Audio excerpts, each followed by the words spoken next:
Kardiodiabeti është një nga sfidat më serioze të mjekësisë moderne, pasi lidh drejt për drejt dy ndër problemet shëndetësore më të përhapura që i kemi ne sot, sëmundjet e zemrës dhe diabetin. Ndërgjegjësimi, edukimi i vazhdueshëm dhe përgatitja praktike e studentëve e mjekësisë po bëhet gjithnjë e më e domosdoshme për përballimin e këtyre sfidave moderne që i kemi dhe që po i përballohemi trendit të fundit të themi. Dhe pikërisht për këtë në kuadër të organizatës Merhamet është nisur një cikël trajnimesh edukative mjekësore duke vendosur pikërisht kardiodiabetin në fokus të ligjëratës së parë me synim fuqizimin profesional të studentëve dhe krijimin e një ure bashkëpunimi mes mjekëve dhe gjeneratave të reja. Pikërisht për këtë kemi edhe një student këtu na flet për organizimin e kësaj ligjërate, po edhe në përgjithësi për kardiodiabetin dhe këto pak sëmundjet moderne do kisha me thënë. Mirë se erdhe Selver dhe faleminderit që u zgjove na vish në emision. Faleminderit për mëngjesin e juve, faleminderit për ftesën. Po, kena fillu, që thatë jo, me temën kardiodiabetin, është morbiditeti numër 1, kisha thonën, edhe kauza e infarkteve të zemrës numër 1, arsyeja numër 1, kështu që mendoj që ishte tema e mirë për një pilot i ligjërat për ciklin e trajnimeve që do i bëjmë në të ardhmen. Po ideja e tyne është më shumë që të bëjmë një network midis studentave, atyne që vetë janë të diplomum, doktorëve, mjekëve, të njihemi mes vete dhe të krijojmë një jetë ku do i ndihmojmë njëri tjetrit. Të ndani ide tuaja dhe secili normalisht. Tani sa kokë ka aq më shumë vlen edhe një ide. Dhe normalisht sa më shumë ide që jepen, ndoshta edhe në fund zgjidhja del edhe më e lehtë. Pse kjo tema e parë u zgjot kardiodiabeti? E thave se ndoshta arsyeja më e madhe e vdekjeve nga infarktet që vijnë janë pikërisht nga kardiodiabeti. Më saktësisht na e thuaj çka është kardiodiabeti, se unë nuk e kisha ditë, unë e di diabetin e thjeshtë dhe infarktin kaq. Po, kardiodiabeti bjen një sindrom. Sindrom është një grumbullim i simptomave dhe morbiditeteve tjera dhe mblidhet në një. Diabeti e dim tash, diabeti mellitus, se ka lloje të diabeteve tash, po i bjen kur hiperglikemia, do më thonë rritja e sheqerit në gjakë. E në atë rast, ajo shkakton probleme kardiale, probleme të zemrës, dhe kjo mblidhet sikur një sindrom, që njëna shkakton tjetërën me arsye dhe rezultat, pra kauzë dhe rezultat. Andaj është një sindrom dhe gjithashtu dhe sindroma metabolike, ku përveç sheqerit e lartë në gjak, kena edhe shtypjen e lartë, kena edhe obezitet, kena edhe yndyrën e lartë në gjak. E gjitha këto janë një farë sindrome që shkaktojnë smuje të zemrës. Pjesë më akute është infarkti i miokardit, muskulit të zemrës, po mund tjetë edhe afatgjat e një dështim i zemrës. Kështu që kjo ishte tema e parë, të cilën e mbajtën edhe doktori Bekim Fera, i cili specializon në endokrinologji dhe doktoresha Anita Zeqili, e cila specializon në kardiologji, kështu që ishte një mix. I kam bashkuar forcat dhe padyshim atë edhe e tham në fillim, sa më shumë ke di edhe koka aq më e rëndësishme është edhe në fund ideja. Çka e veçoi këtë ligjërat nga trajnimet tjera mjekësore? Po kjo ideja si fillim që nisi prej te unë ishte që të bëjmë trajnime prej secilës pjesë të mjekësisë interne, duke përfshi hematologjin, sistemin respirator, kardial, sistemin endokrin, sistemin nefrologjik edhe sistemin gastrointestinal. Gjitha këto dhe i kena të caktume vetë datat, i kena temat të caktume që besoj do i zhvillojmë pas Ramazani, që u që në Ramazan tash e dini, problem është. Po nisëm me atë temë, pra, e ajo ishte një farloj ligjërate, po dhe tjera do jenë në atë formë, po do jenë edhe më interaktive, pra ishte pilot, e piloti gjithmonë është, edhe nuk e dim që të ndodhe, se andaj është pilot, kuptohet, po tjera do jenë edhe më interaktive, dhe do jenë më... Unë kam dëshirë mi thonë një praktike teorisë, pra nuk është praktik hands-on me dur me punu diçka, po pundore po me praktiku teorinë, që e mëson, teorinë e thotë... Kanë kohë njëve që të mësu, po tashmo ekipa. Me një kënd vështrim tjetër, kështu që mendoj që kjo e veçon më shumë dhe fakti që jo vetëm doktorët do marrin pjesë, po edhe studentët do ligjerojnë, si puna ime dhe puna e tjerëve, do kenë mundësi për të ligjeru se është një thonje e vjetër ku thonë prej romagëve, vjen ku thonë ti ke me mësu mas shumëti kur ua mëson tjerëve një gjanë, që që edhe për neve në një mënë shumë se edhe na mësojnë. Më thuaj, pasi që e potencon se keni bashkëpunim mes studentëve dhe mjekëve, si është bashkëpunimi? Si ju pranojnë mjekët kur ju ligjeroni, kur ju jepni idejtë e juaja, kur ju i mësoni ata diçka? Po tash, këshire, na mjekët e kena pak edhe një ego, kështë që është pak e mështira e pjesë, po jo, deri tash kena pas problem, deri tash kena pas bashkëpunim të mirë me ato mjekët që kena pas bashkëpunim, kuptohet, dhe mendoj që edhe në tardhme do ketë bashkëpunim të mirë. E diskutoj. A mendoni se studentët, se e përmende praktikën, e mësoni praktikën e teorisë, a mendoni se më shumë ka nevojë për praktikë tani kohëve të fundit, sepse gjërat, teoria është diçka që të ngulitet në kokë, pa praktikë është sikur vozitja e makinës, teorinë i kemi harruar ato rregullat, vetëm kur i shohim duhet ti praktikojmë, ndërsa veturën çdo ditë e kemi në kokë se. Po, më pëlqen fakti që në fakultetin tonë ka shumë fokus teoria. Shkaku se ajo e bën atë fakultet më shkencor pak. Mendoj që teoria është shkenca e vërtet, praktika e merr prej teorisë gjithçka. Më pëlqen ai fakt, po mendoj që sa më shumë që fokusohemi në atë pjesë, e humbim praktikën, e duhet me pas edhe një balancë. Nuk do të thotë që duhet të jetë 50 me 50, por të jetë një 20 me 80 për teorinë, kisha thonën, po ai 20% realisht mungon të na. Ama tjetë 20%? E tjetë 20%, po ai 20% mungon të na. Ka shumë studentë që nuk marrin trajnime as për vene funksion, që është një absurditet i madh, pro vene funksion marrja e gjakut. Nuk i di, mendoj që jena fokusuar shumë në teori, dhe e kena humb idejen e vërtet. Sensin, po. Sensin e vërtet, që po thuni, e kena humb, mendoj që është gabim kësa.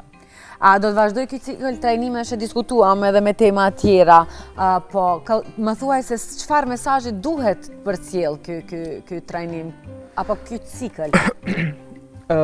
Kisha thonën, si fillim është një network që e bojmë, kështu që kjo është, mendoj që numër 1 me një farë mënyre, për pos pjesës edhe edukative, ku studentat më të ri do mësojnë, studentat më të ri që nuk i kanë këto, nuk kanë pas mundësi këto njohuri, po t'i zhvillojnë këto njohuri, t'i zhvillojnë këto sisteme, këto ide, mendoj që ato do ndihmohen shumë në pjesën edukative, për pos pjesës shoqërore të rrjetit, po mendoj që edhe ideja që studenti i ndihmon tjetrit, një student që ka edhe një vit eksperiencë përvojë më shumë, është në gjendje me azot dorën tjetrit, duke përfituar edhe te vetja, po përfiton edhe personi tjetër, mendoj që kjo është pjesa më e rëndësishme dhe nuk ka pas shumë kësaj lloj sa i përket pjesës edukative, sa i përket pjesës shoqërore, gjithmonë njerëzit janë shoqëruar qysh prej kohës gurit, kështu që ajo ekziston, po me azot dorën në pjesën edukative, mos me pa anën e xhelozisë, po thjesht me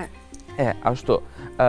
Ajo mendoj që nuk ka ekzistuar më herë, kështu që mendoj që kjo është ajo inovacioni, kisha thonën, që besoj do zhvillohet dhe mbahet dhe tjerë që vinë këtë trajnim, në këtë cikël trajnimeve, do ju lindin ideja të kësaj lloji dhe do i realizojnë. Edhe ata pse jo do i shfaqin idetë e tyre. Kjo pra me një fjalë edhe në mënyrë sociale të ndihmon që në aspekt social të jesh një hap para tjerëve. Pse kohëve të fundit sa më shumë po ndërlidhen sëmundjet kardiovaskulare me diabetin? Kisha thonë që ndërlidhje sëmundjeve kardiovaskulare me diabetin ka qenë gjithmonë, po kohëve të fundit më shumë është përhap diabeti, kohëve të fundit më shumë janë përhap sëmundjet kardiovaskulare dhe njëra e ndihmon tjetrën, kuptohet. Diabeti është problem metabolik dhe endokrinologjik, po unë kisha thonë metabolik në aspektin që shumë lehtë krijohet nga pasiviteti, nga hobit e këqija, nga ushqimi jo i mirë, i pa rregullt, ta shena edhe në Ramazan, Ramazani është diçka që me të vërtet e ndihmon kundërshtimin ndaj diabetit, dhe që diçka fasting nuk hanë për një kohë gjatë, që faktikisht e ndihmon diabetin, se sa ma shumë hanë në kohë të çrregullta, trupi jo nuk mësohet dhe reagon ndryshe ndaj atyne ushqimeve, po jo vetëm ushqimeve, kuptohet, edhe lloji ushqimit luan rol. Kjo që mendoj kjo ide luan më shumë rol në aspektin e incidencës më të madhe të diabetit, më atë dhe të smundjeve kardiovaskulare. Cilat janë shenjat më shpeshta që ne i neglizhojmë? Shenjat më të shpeshta, mendoj që janë gjithçka sociale, se përket paraqitjes së diabetit, por simptomat që diabeti ka janë poliuri, domethënë urinim më i shpesh, polifagi, je i uritur më shumë, edhe polidipsi, je i etur ose e etur më shumë. Që këto janë 3 p-të që përshkruhen në libra, sa i përket sheqerit, po kjo nuk do të thotë asgjë që është 100% sheqeri, sheqeri laboratorikisht. Ndonjëherë edhe ne ashtu ngatrojmë dhe kurse si të dalim në fund. Po, diabeti ashtu diagnostikohet, pra nëpërmjet sheqerit në gjak dhe pastaj bëhen edhe teste tjera, kuptohet, po këto janë ato simptomat që neve na shfaqen. Kurse pse paraqitet e përmenda është mënyra faktor moderne e socio-ekonomik. jetesës a luan një rol tani për ta ndihmuar sa më shumë dhe Absolutisht. Faktori socio-ekonomik është numër 1, kisha thonë. Po, është numër 1. Shkaku që njëjtë personi që bën, tjetri e bën edhe ti, pra e merr një habit keqe me tjetrin, po edhe faktori ekonomik, pra mos mundësia, pa mundësia e ushqimit më të mirë, më të rregullt, më të shëndetshëm, e bën vetën, pra këto janë numër 1, kisha thonë, shok, pse neve na krijohen këto habi jo të mira, e që vazhdojnë formimin e diabetit. Më thuaj, a janë të prekur më shumë gjeneratat e reja, apo të vjetra nga kardiodiabeti? Apo nuk ka ndonjë grup moshë të caktuar, nuk ka rregull të caktuar në fakt për? Nga diabeti nuk është, gjithmonë janë moshat më të vjetra, kuptohet.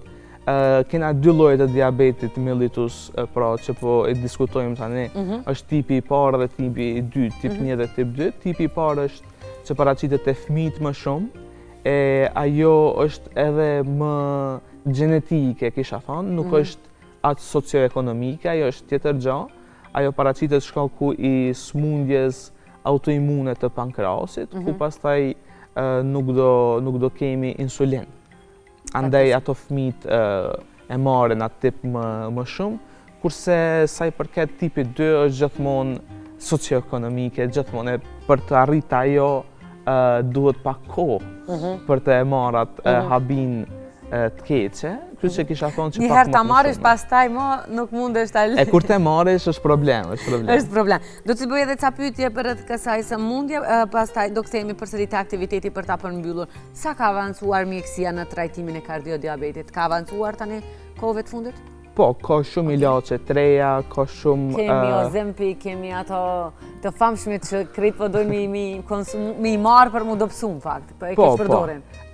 Ozempiku është semaglutid, mekanizmi se si ajo punon është kundër diabetit, pra kundër sheqerit në gjak, nuk e lën që glikoza në gjak të rritet shumë, e ngadalson absorbimin, e tjera. Është shumë i mirë shkaku që është nuk bën hipoglikemi, që është e rrezikshme, pra ulje të sheqerit nuk bën, që është e rrezikshme, kurse pjesa tjetër andaj edhe po përdor, por posa asaj është kundër obezitetit, pra të rastisë, ajo tash është ma in, po për mu përdor kundër të rastisë, po ka edhe tjera. A ka efekte anësore? Efekte anësore, me sa jom interesu unë, se nuk është që kom specializu mi gjithë sakë. Qatë sa kemi lezu po? Qatë sa dim, muj me thonë që ma shumë efektet anësore janë simptomatologjike, pra nuk lënë që ushqimi të absorbohet shumë, kërë që ushqimi rënë ma shumë në luks. E duke ndejnë ma shumë në luks, ti mendon se je, po. vjellje ose... Po dhe tërkohën mendon se je më i ngopur, apo? Po, ajo është edhe ideja kryesore, për pos që e ndalë urin pra të uriturit në tru, në qendër, gjithashtu nuk e len ushqimi mu absorbu mirë, kështu që ndjesh më i ngopur edhe numër një simptom kisha thonë që është nauzeja dhe vjellja, kurse ndër më të këqijat mund tjetë edhe pankreatiti, pra dëmtimi pankrasit, por këto janë shumë më rrallë dhe secili medikament e ka një kështu efekt që është i rrallë. Sa është i rëndësishëm roli i hershëm? Roli i hershëm është diçka që quhet prediabet, edhe aty ka kriteriume se si diagnostikohet, tash mos hyjmë në atë pjesë, se janë edhe me numra të saktë, po është për shembull nëse nuk e ki mbi 6,5 nëse s'gaboj, ajo quhet prediabet dhe aty na mundet pa medikamente të ndikojmë dhe të ndryshojmë pak stilin e jetës, të ushqemi më mirë, më shëndetshëm, më rregull e kështu. Ajo do e bëj irreversibile këtë gjë, po nëse kalojmë në diabet është shumë aftir, andaj duhet vetëm të mirëmbahet me medikamente. Më thuaj, do i kthehemi tani përsëri ligjëratës, a kishte mjaft studentë të interesuar të cilët ishin prezent apo numri ishte më i vogël nga ajo se që ju mendonit? Jo, une sinqerisht mendu që do jetë më i vogël numri, por numri nuk ishte më i vogël, numri ishte befasus më i madh. Ligjëratën e kemi mbajtur te qendra inovative Inox në qendër të qytetit. Thash me ndihmën e profit doktorit Bekim Fera dhe Nita Zeqiri në Shkup. Por këto ligjërata do mbahen në qytete tjera? Edhe në Tetov do mbahen, edhe në Shkup. Në këto dy qytete tani për tani, në të ardhmen shpresoj e besoj të mbahen edhe tjetër kënd në qytete tjera, por siç thash, ka të interesum në Tetov, ka të interesum në Shkup, ka të interesum student të mjekësisë të viteve ndryshme në fakultet në Universitetin Kirill në Shkup, po edhe në atë të Universitetit të Tetovës. Në Tetov ka edhe nxënësa të Shkupit, ka edhe nxënësa të Tetovës, po edhe të qyteteve tjera. Që mendoj që nuk e kom prit që do ketë kaq shumë, edhe në atë aktivitet kishte shumë, që u mbajt vetëm në Shkup, se thash ishte pilot, por ato që tash do mbahen në qytetet të ndryshme dojnë edhe më të vogla në aspektin e numrit, me qëllim që secilit mund të jetë më afër ligjëruesit dhe të ndjehet pak më afër asaj që diskutojmë dhe të mund të inkuadrohet më lehtë. Kështu që do i mbajmë të njëjtën ligjërat 3 herë, do thosha minimum, që t'i ndajmë të gjithë participantët me më pak veta se kishte shumë. Po tjetë edhe më kualitative. A më thuaj, a pat ndonjë rast i veçantë që i zgjoi interes? Rasti veçantë sa i përket nga studentët në ligjërat. Pat ndonjë pyetje interesante, pat ndonjë po pyetje kishte, nuk është që mund ta mbaj mend diçka shumë konkrete, po ideja ishte që të jetë interaktive dhe ashtu ishte, këto tjera do jenë edhe më interaktive dhe besoj do jenë më ende më të mira, po nuk është që mund me nda një rast konkret sa i përket kësaj. Ndoshta në vazhdim e sipër pse jo se derisa ta marrin ato si po. Edhe hera parë gjithmonë. Po, gjithmonë janë krejt më të turpshëm herën e parë.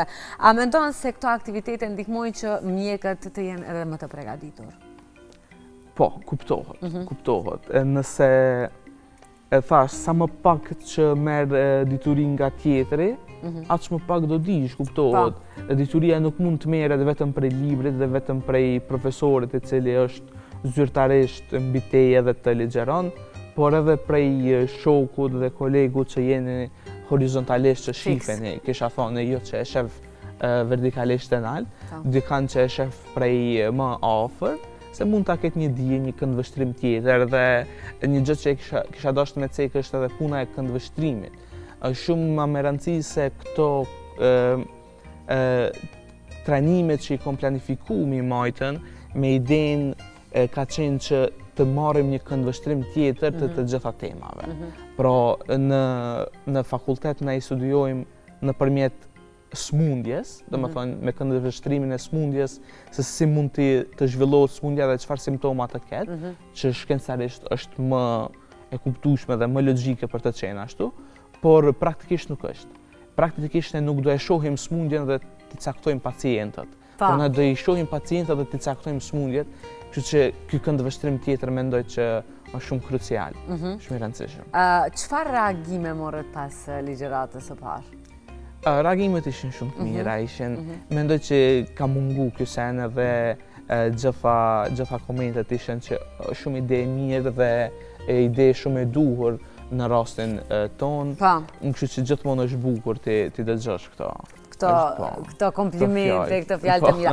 Si përzgjedhni se cila tema? Tani këto ligjërata ju kanë bërë që sa më shumë të lexoni, sa më shumë të hulumtoni dhe të jeni sa më të përgatitur për ndonjë, mos dhash zotin ndonjë pyetje të ju zën të paprgatitur, dhe kjo është e mirë për ju, pasi që ju jep një kurajë dhe një motivim edhe më të madh për gjithmonë të jeni sa më afër studentëve, sa më afër edhe mjekëve, pse jo, për të marrë pyetje përgjigjet e të cilave ndoshta nuk i keni ditur deri tash.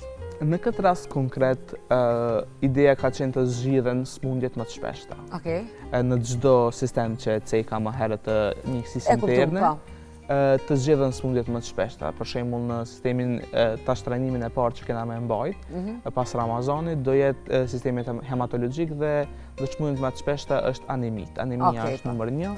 Dhe unë vetë se e quj më sindrom e jo smundje, sindromi anemik, shkaku që zhvillohet për shumë smundjeve tjera. Po ideja është që të zgjedhen prej secilit sistem nga 2 smundje, ku do zhvillohen nëpërmjet të thash case report, i thomi anglisht, të paraqitjes rasteve mjekësore, prej pacientëve në ato smundje, por më të shpeshtat. Ideja ka qenë më e shpeshta për t'ja nis dikon, e besoj tjerat. Tash po mohen shumë simpoziume, kongrese me smundjet e ralla, po mendoj që një bazë e mirë e smundjeve të shpeshta është më e duhur se fillim. A mendon se lihen anësh sëmundjet e shpeshta shkaku se ja fokusohen gjithë sytë dhe veshët te sëmundjet më të ralla, dhe ja tani kjo vepër e juaja, këto ligjërata, kjo iniciativë është shumë e mirë për t'u hulumtuar edhe më shumë sëmundjet e shpeshta, pse jo? Mua ashtu, është shumë e vërtet kjo që e thoni, unë i mbaj mend në ligjëratat që kena pas në fakultet, studentat nuk shkojshin në ligjërata, po shkojshin në kongres të smundjeve të ralla. Që ndoshta edhe nuk do ketë rast. Duke i lënë smundjet e shpeshta, unë mendoj që është ironike pa kjo, shkaku që duhet t'jesh më kompetent si fillim në si student që jena në nivelin, kisha thonë, më t'ullët në aspektin profesional, kuptohet se ka mjek të diplomume, pastaj edhe asistente, docente, profesor që kanë doktorue, specializu, që din më shumë se na, e na si student kisha pas dëshirë që mi kap njëherë këto bazën, të hymë sa më thellë në ato dije. Mendoj që dija e vërtet është që të shkosh më thellë e jo të zgjerohesh shu horizontalisht e superficiale të qëndrosh, andaj t'i kapim sa më thellë smundjet e shpeshta e pastaj do arrim edhe në smundjet e ralla.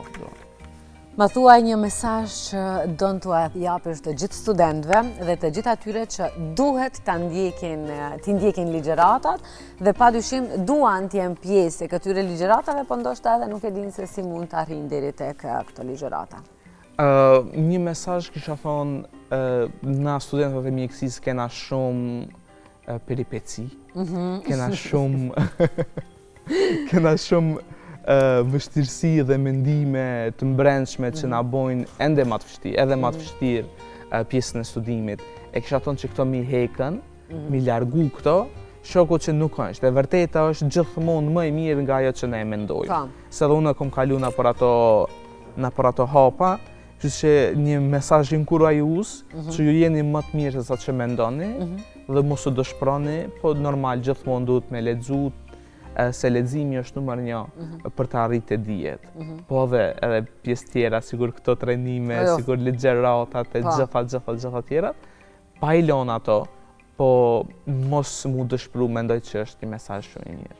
Po edhe ku mund t'ju kontaktojnë, ose ku mund t'jenë si mund t'jenë pjesë e këtyre ligjëratave? Ne jena sektori mjekësisë në kuadër të organizatës kulturore humanitare Merhamet, pra nëpërmjet asaj munden të na bashkangjiten në këto klube dhe në organizime tjera që do mbahen, që janë të mirëseardhur, mund të na gjejnë në Instagram, nëpërmjet shoqërive ndryshme që njihemi shokëve, kolegëve, e tjere edhe në Facebook kuptohet, që janë të mirëseardhur gjithë studentët, si pjesëmarrës, po edhe si pjesë e bartës të ideve të ndryshme që kanë, jena me shumë dëshirë, me shumë qef për t'i realizu bashkë.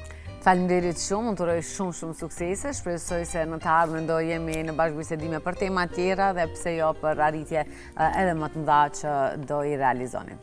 Faleminderit shumë edhe për juve, faleminderit për ftesën dhe shpresoj që t'jetë ashtu.